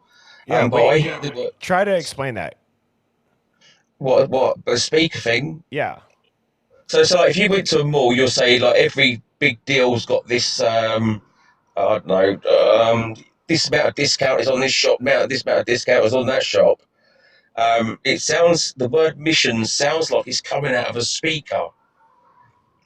I've done a post on it. What could that be? You're right. It does. It does sound. It's amplified. It's amplified. That's it. Yeah. Yeah, that's it. What would that be? Is that like an intercom or an intercom or a conference? Like when you go to a conference. Yes. That's it. A megaphone, like Chelsea Gabby just said in the chat. Yeah, something like that. Yeah, something like that. Sorry, I'm really bad at describing things. So I hear Bon Voyage itch, and then you hear missions. Now, missions, as I said, is part of Doug Wilson. It's part of like Scott Cleary Senior went on a mission for the church. He got arrested in Peru or something like that. Brazil. Was it Brazil? To me, it's something to do with the church, but I can't put my finger on it. Again, that's why I said you stuff Bernie now, because I hope that you can help me. Well, so was that Ethan and Xana walking in at 12:38? No. He said it was Hunter, right? I think it's Hunter. Which would be wild, because that also, we've speculated in Criminal Minds that the Hunter you hear in the Linda Lane footage and the Hunter that called the 911. Yes. Really? Oh, wow. Yeah, because I keep hearing that name, and that voice is very noticeable. It's prominent. Wow. It's just a name that comes up every time. It's good because you're filling the gaps that I haven't got, and I think it's brilliant. But so it's Ethan. Sorry, Ethan. Hunter walking in at 12:28. It is. But if you listen to the Linda Lane audio, I think it's 12:24, 12:25. You can physically hear screams, and I can. And the voice sounds exactly the same as Anna's. Now, I'm pretty sure. I've got something come up on my screen live, something rather restricted. Yeah, you're good. You're good. Oh, okay. I canceled it. I don't know why you got a warning. I don't know. I'm pretty sure that is Sana and Ethan being taken. I'm pretty sure it is. And then, as I said, you see them there, and then you go into the Orment bit, which is what you've just played, and you can hear so much in there. And what I've done is I broke it all down into different little pieces to actually find out what was actually being said. I said you could hear Olivia, you could hear Ethan, you could hear David Loach, in my opinion, singing the country song or whatever it is. You could hear Bon Voyage itch, you could hear Missions. I think there's a couple of other things I've done as well that I can't remember, sorry. Well, there is people at the food truck who mention Olivia, like Olivia's not here yet, kind of thing. But really? And I wanted to say, when they sing that Country Road song, I've known this Linda Lane came out a year and a half, almost 2 years ago. They put it on the news in an interview. They have some girl shouts, "Take me home." Well, and I think it's Xana, and then they start singing Country Roads to mock her. Can I ask you three a question here quick? Because the last 3 or 4 streams, I'm really starting to question if you think about just the quote unquote killings, Xana and Ethan, as far as what the footage shows that we break down, seem to be the only two that are talked about. Yep. Like I'm actually serious when I say, like, is the parallel investigation as we've discussed. Are they the only two that were really unalived because somebody else was the target, hence all the crazy redactions and the court shit that we've seen and the national security, because maybe Kaylee, Maddie, Dylan, Bethany, one of those four was a low-level confidential informant that was burned. And Ethan and Xana left wherever they were. They went home. They ordered pizza. Nobody knew where they were. Nobody knew where Bethany and Dylan were. The only reason why the timeline includes Kaylee and Maddie is because of that food truck. Is it far-fetched to say that Ethan and Xana went home after the rumors that we heard about a fight club, which, again, I don't think is that crazy to think that people lock your box. It's not. Mike Wimmer and I have gone into that at lengths. They ordered pizza. They're chilling. They walk home. Somebody who was meant to be there for Kaylee and Maddie kills them. Bethany was never there. Dylan was with her boyfriend. Kaylee and Maddie were coming back from the food truck. All this shit was done. And the DoorDash is made up to protect this investigation. I don't know. Okay. My opinion is, as I said, Zana and Ethan were gone by 2. They were taken from 1122 and taken to Linda Lane. They weren't unalived at 1122. No one was unalived at 1122. All four were murdered. No one survived. You think the only two quote unquote survivors are BF and DM? Yes. And so you believe, which that's not an uncommon theory, that this did not happen in the house. And then you look at when they're moving all their shit out, none of them are wearing gloves. You'd think there'd be biohazard everywhere. Exactly. It's such a good take. I mean, so where on Linda Lane then? I'm not 100% on that. In the woods. Yeah. Apparently, in my opinion, Maddie and Kaylee were taken from the woods. So Olivia has put out that she saw the girls get home at 1:56 a.m. was it? And then says she sees the girls leave 1122, but she never ever said she saw the girls go back into 1122. Never. It's never been said. So what I was told. Sorry, go on. I was just gonna say, I want you to add in, because I also just saw this in the Hive Mind chat, the blood on the side of the house. It's fake, for what I've been told. Really? Paint. But someone's described it to me how there it had is to paint. Be so much for it to leak through the foundation of the house that it makes it really hard to believe if that was, they say, was in Ethan and Xana's room, which is what the 911 call is based off of. Right. It really makes it hard to think that they're gonna, if there's that much blood, they're gonna go, is she passed out? Ethan, Xana. Exactly. It doesn't make sense. It doesn't. No, it doesn't. Everything's in. I'll say 95% of the stuff. It does not make sense. None of it. It is one big cover up, in my opinion. Maddie and Kaylee were taken outside in the woods. They then escaped. They then run down. They are the runners at Banfield. Okay, they're being chased. So if you look carefully, you can see a ponytail on one of the runners. Now that ponytail is virtually, in my opinion, the same way as that Maddie is wearing her ponytail at the grub truck. So that's me now saying, okay, so it is the girls are the runners. They're being chased. Whoa. They get to the bottom. I've posted it. So they get to the bottom of Banfield. Now this is where Dylan. This is where Dylan's text messages now coming to Eric Gower. She's texted Eric Gower around. So what you got to remember that Banfield's time is exactly 1 hour off. Okay, so if you take that 1 hour Banfield, everything fits in. So the runners are going down Banfield. Now Dylan's text Eric Gower, where are you, or whatever else you are. An SUV or something drives past the boys who've been questioned or their drink things.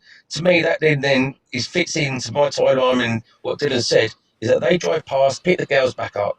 They then take them back to Linda Lane. Now, the screams that you hear at just after 2 a.m., I think it is, of Not you hear. these. This is too early. What's that? This is 119. So you're Oh, saying yeah, sorry, yeah, sorry, I'm going on a bit further, sorry. no, you're not wrong. I'm just saying I want to clarify that if people have been in the chat, that's not what you heard here. But there was No. clearly activity. So what Criminal Minds is explaining is later by about an hour. Yeah, sorry, I'll shut up. No, don't shut up. Your theory is it's fine. I mean, it makes sense. Yeah, because if you listen to the screams just after 2 a.m., you can hear the screams of girls. Okay, it's further away than what you hear the screams at 2:18 a.m., 2:20 a.m. when the girls are taken back to Linda Lane. The screams are closer. They're more recognisable.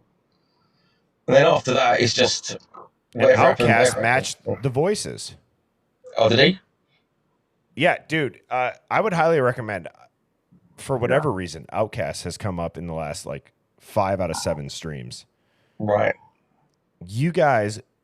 So I am also. If you missed any part of the stream, I upload these to YouTube. Birdie Bombshell or Birdie, same profile picture.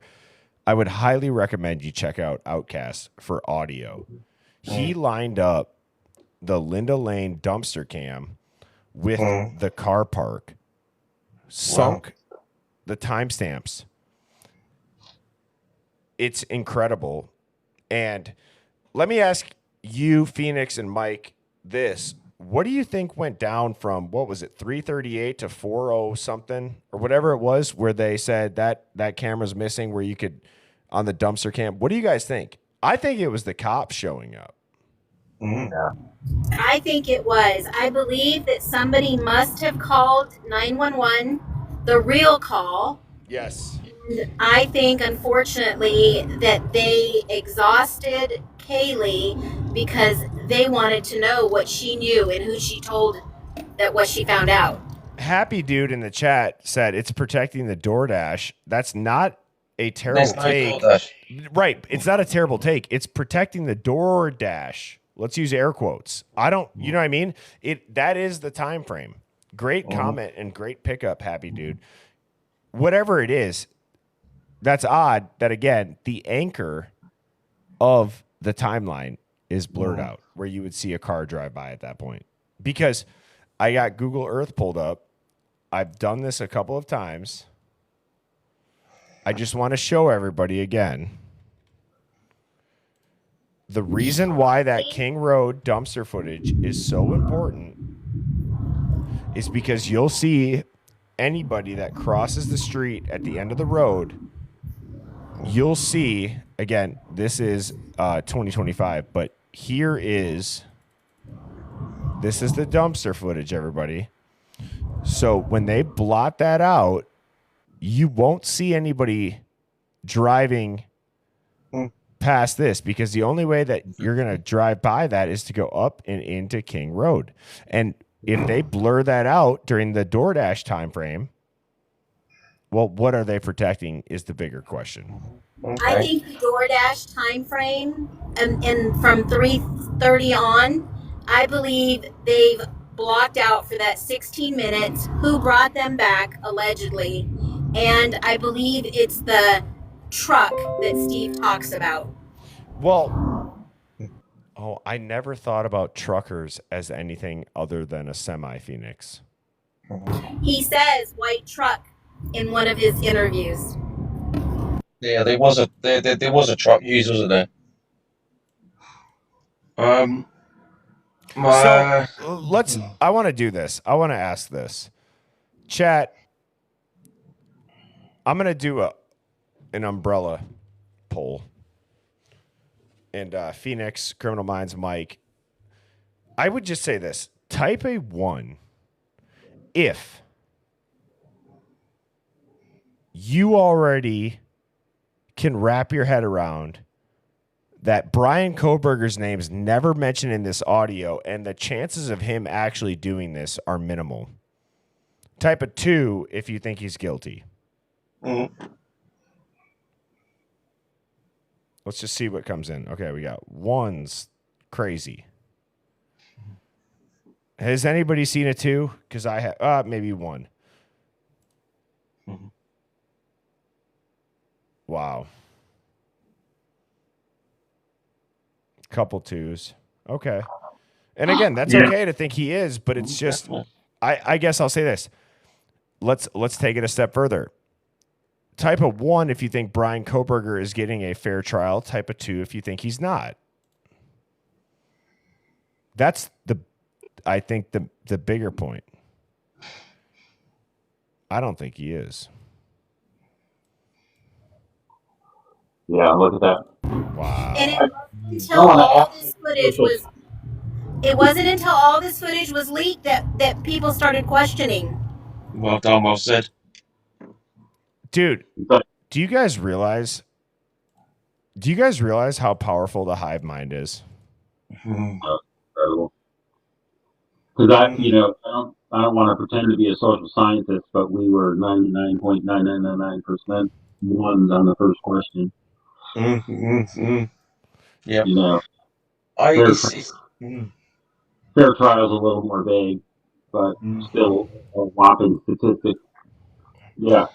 Yeah, I honestly think BK's gained a lot more followers that say, like, you are innocent, mate, since the beginning, 100%. There was so many people out there that was going, Brian's guilty all the time. But now he's got, people have, a lot of people now have turned their heads to think, do you know what? I'm not going to believe the media and everything else. I'm going to believe to what I can dig out and everything else and go from there. And a lot of people now are actually thinking, in my opinion, that Brian is innocent. And 'Cause he he is. said it himself. Does anybody think Ann Taylor's just some scrub? I don't. What do you mean by that, sorry? Like, when I say she- scrub, I mean, like, does anybody think Ann Taylor's just some, like C-list level defense attorney? Because I don't think she's just any attorney that would have gotten assigned this case that would leave one of the quote-unquote victim's mothers defending her to go then defend the suspect that's suspected of unaliving her daughter. To me, that screams a bigger investigation so that she could have attorney-client privileges and nobody could listen. And that's really what got approved and why Ann Taylor was able to defend Xana's mom until this all went down. Then she goes and defends Koberger's is because of that attorney-client privilege. But keep in mind also, Maddie's mom has, not Maddie's mom, sorry, Xana's mom has always said, and she, has tons of videos on this, that she doesn't believe it was one person who did this. And it's just an odd coincidence that Ann Taylor takes over Brian Koberger's case, and she is not some fly-by-night attorney. No, she's got bigger balls than any attorney I've ever seen as a woman stand up there honorably and respectfully among her peers in their little group. And the judge is like, at first he didn't want to listen to her, and now he's actually listening. Yeah, he's realized that Ann Taylor is a bad MF. She is doing the art of war. She is appearing weak when she is strong. And let me also say that I believe that it's extremely suspect that Xana's mom found out that Ann Taylor is now going to defend Brian Koberger through a Reddit thread. And then 4, 5, 6 hours later is on mainstream media saying that's how she found out. That is the wildest shit I've ever heard. You guys have seen the footage of her in the car. She goes, I just found out it was through Reddit. Like, hold on. What? You found out through Reddit, and now in a half day, you're on every major news network? How did Bertie, they know? It's not a coincidence, Bertie. It's not. I agree with Phoenix, to be honest. They selected Ann Taylor to take this case. Wouldn't surprise me. Well, I 100% think that Ann Taylor was chosen for this case for one of two reasons. One, if she's defending Xana's mom, she's aware of who and what Xana's mom flipped on and became an informant for. Or two, on even maybe a simpler level, Ann Taylor knows the system. She knows the system. She knows that trial by media is more effective than the actual trial when the mainstream picks it up. But she also knew that the feds were involved. Yeah. And she called them out immediately with the DNA. Immediately. And she got so much flack for that. She's not wrong, chat. No, she's not wrong. No. She laid out facts. I have heard that Zana's mum is an informant. I've heard that. How about this? Type of 1 if you think it's the C gang. Type of 2 if you think it's the Brotherhood. I'm just curious. What's this, stage 2? Brotherhood meaning the cue ball heads, I guess you could say. People are saying both. I don't. Like white supremacy, essentially. That gang. Oh, okay. Yeah. It was. It's the Iron Brotherhood, stage 2. Yeah. So, because I've always said it might have something to do with the leader of the Sinaloa Sea Gang going down in Salem. But like I said, from yesterday at 3 p.m. Central till today at 10 a.m. Central, I had 289 emails. I'm not even bullshitting you guys. Probably about 40 of them were that this is not about the Sea Gang, and it's about the other one. Okay. Because there is a cartel bloke there, isn't there? At the grub truck, and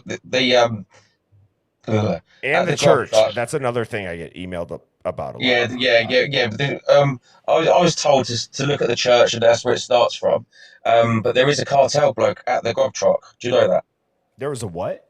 There's a cartel bloke at the grub truck. A bloke. A bloke. A bloke. I love how you say that. It's so cool. A cartel person. A cartel person at the grub truck. No. I know what you meant. I'm giving you props. Like that sounds so cool. No worries, mate. No worries. Mike, who would that be? Well, it's about Cruz, apparently. Yeah, I thought so too, and I thought it's the one you mentioned, Sinaloa, but they're importing, and not to be all Hollywood, but then the local cue balls are distributing, and the local guys are dealing. I mean, we've got it figured out.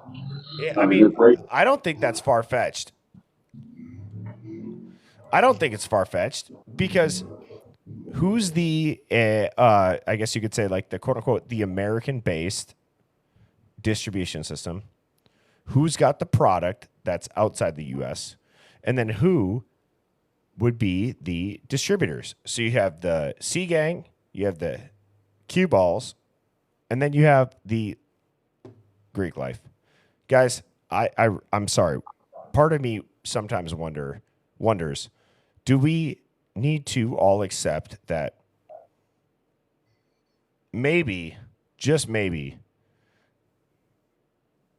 criminals are entrepreneurs. Drug dealers are entrepreneurs. Let's be honest. Yeah, definitely. They're smart. They know how to run a business. Definitely. Yeah. And they look at the wealth that they generated in some of these entrepreneurs, and they don't see themselves. They just see themselves as selling a product. Right. Yeah. So they don't see it as for immoral. Well, and that's what I've said too. Do you think the FBI is going to come out and admit the universities have been infiltrated via Greek life on college campuses? And we knew about it. We were investigating it. Everybody was under surveillance. And right under our nose, a hit occurred. No, they will never admit that because Of course they're not. people would be up in arms that they're doing this amongst 19 to 21-year-olds. People's children. First time out of their home. We're going to run a federal investigation with some of the most dangerous groups of people right on campus. We're going to know what's going on. We're going to let it happen because we want to bust the bigger operation. I do believe that there is a diminishing return in Phoenix. I'm curious for Phoenix here with her background in military. Phoenix, what is the level of diminishing return for quote unquote the greater good or capturing the bigger fish? Because a lot of innocent lives have been lost doing that. What is your opinion on that after kind of maybe living through that? I mean, if you think about it on a daily basis, we go to the guys in the military, they have to go do what they're told. They can't say no. So they protect us for the greater good. I mean, you have to think about it like that. Yeah. So earlier when you said what happened to integrity, I think we lost that probably about 50 or 60 years ago. And you're saying from a command level. Yeah, think about it. If the chief of police tells you got to do this, this, and this, right, you better do it.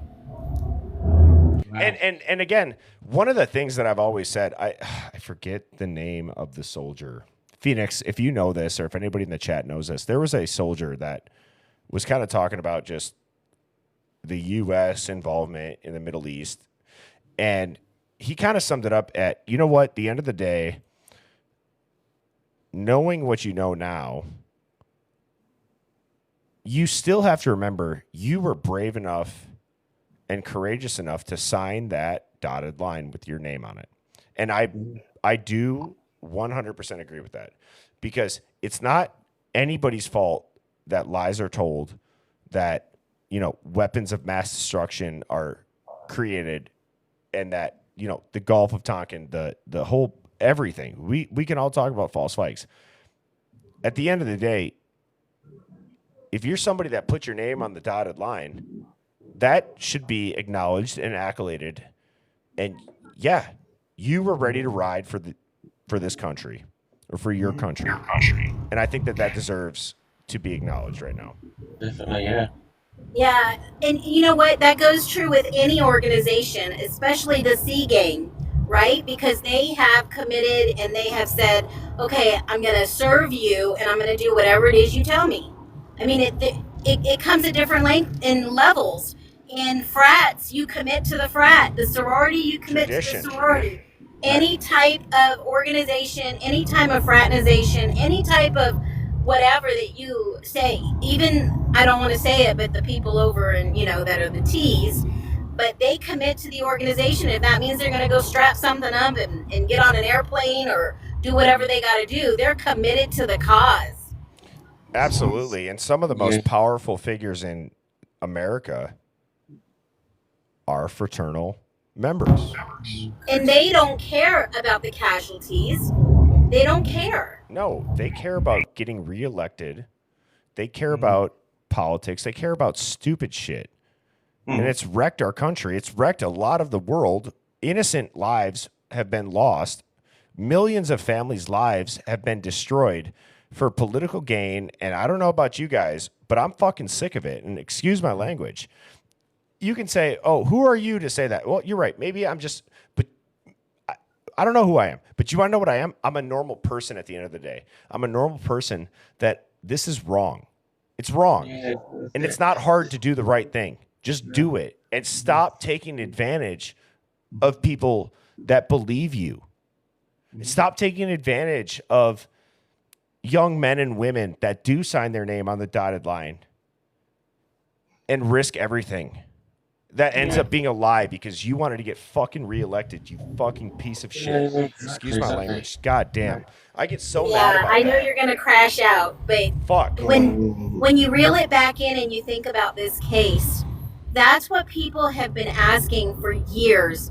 Why don't they step, be a man if you did this, you and your whole group, because the cat's out of the bag, the house of cards has fallen, and be a man and say, I'm guilty, I did wrong. How can you sit back and watch somebody, if he's innocent, with autism, an intelligent, bright individual, and as a person, have the integrity to do the damn right thing? Yeah, that shit gives me a lump in my that's throat. it. Not even on some pussy shit. I really do. I get so worked up about that because if you have somebody with autism in your family, or if you're friends with somebody with that, it's heartbreaking. Yeah, it is. Yeah, it is. But being from the UK, right at the beginning, I just knew BK was innocent, but I couldn't understand what I was trying to get at is that why nobody was saying anything. And then I started learning about this sorority and the frat thing, and I still couldn't understand why they still wouldn't say something.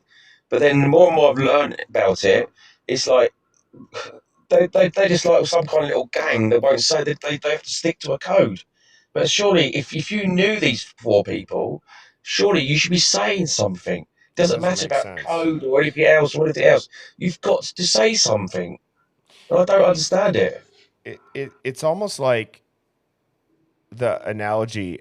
I don't know if you guys have it in the UK, and I'm not speaking for everybody in the States. I've certainly heard this, is nobody's coming to save you. Nobody's coming to save you. It's like the government will break your leg, but then give you crutches. And it's like, wow, thanks, government, for giving me crutches. But people forget you're the MF that just broke my leg. Well said. Well, yeah, definitely. It's whatever. This is not a political stream. It's really not. Nobody. It's just it. But at the end of the day, let's be honest. Sometimes you have to call out bullshit, and I think the people are pissed off all around the world, and I don't think the revolution will be televised. I think it's already occurring, and I think that it's very obvious what is happening to these powers that be. That the people are sick of it, and you got to stop effing with our lives. Sorry, do you want me to stand down now? Because I only came out to speak about design and Ethan and things. So if you want, I'll go down. It's someone else. Here, you guys can stay up. I'm gonna finish with this. I do this at the end of each stream. I finally was able to go into. So if you guys have a tinfoil hat conspiracy of the day, I think this is a fun way to end the stream since everybody calls us conspiracy theorists. Anyways, let's embrace it. Let's wear that tinfoil hat with pride. So this is about SpongeBob, and you look at the shape of EPSTEIN island, and you look at Nickelodeon's logo. That's oops. No. Yeah, it's pretty fucking similar. Whoa. Okay. You look at the address on SpongeBob's license. Let's just play this. I'll zoom in on it.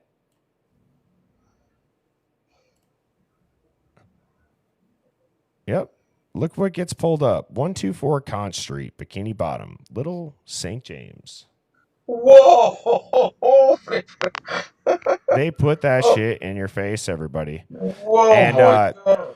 And one of the biggest things that I'll say, I think, Mike, I don't know if you said it or if Phoenix said it, but to think that this is crazy, let me just ask you, did anybody think that Diddy would ever come out being the Epstein of the rap game and running a trafficking circle? Because I sure as fuck didn't.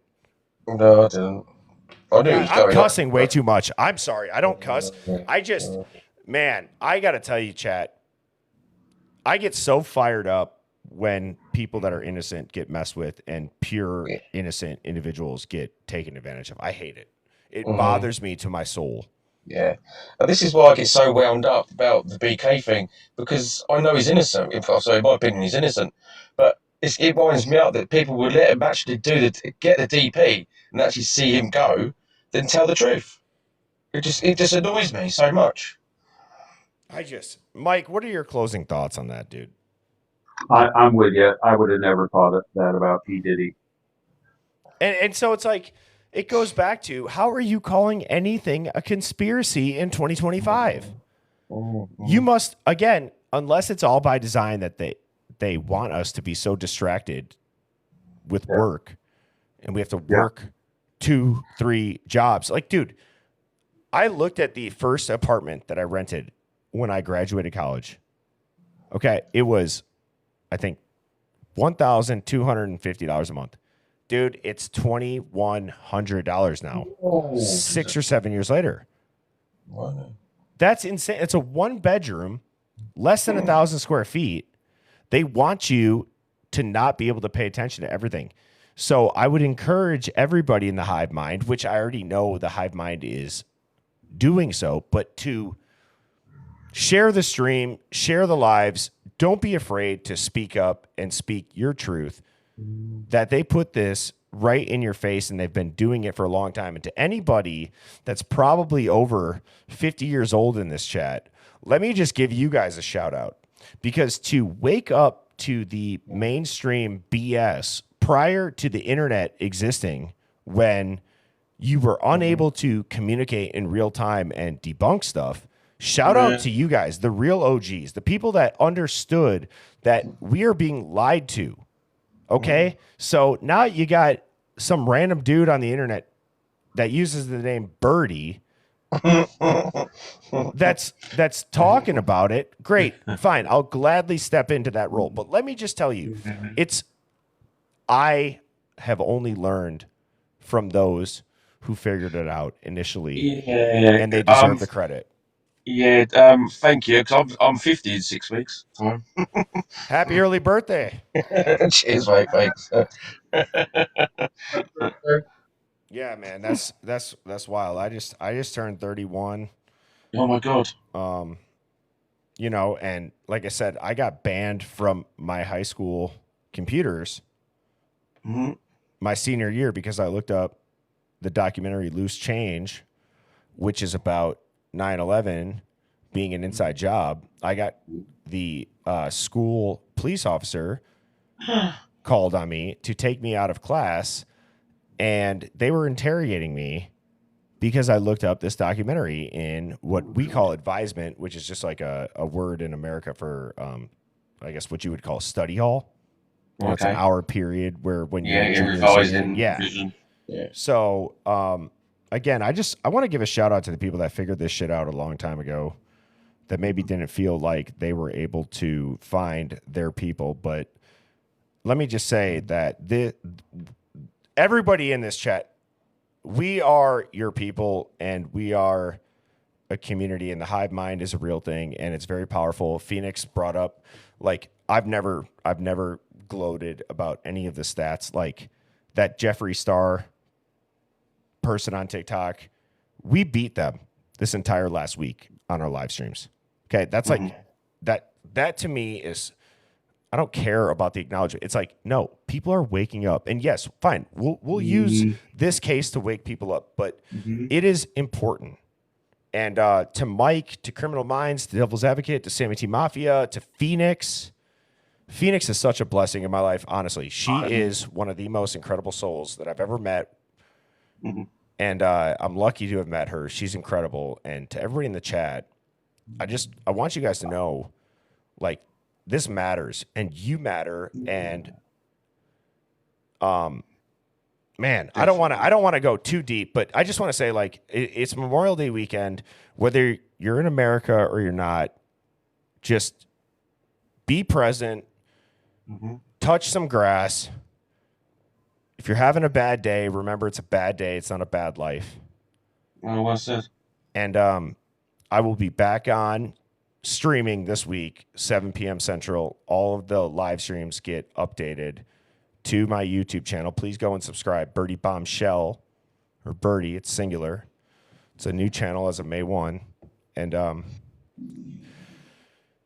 I hope everyone has some quality time with their family and their friends. And with that being said, Mike and Criminal Mind and Phoenix, thank you for hopping up today and taking some time away from your family and friends to join me on this stream. I hope everybody has a great weekend. Thank you to those who have given the ultimate sacrifice. And with that being said, I will play the outro. All right. Cheers, everybody. Thank you, bud. Yep. Night. Good afternoon. Yep. Night, afternoon, Mike. Yep.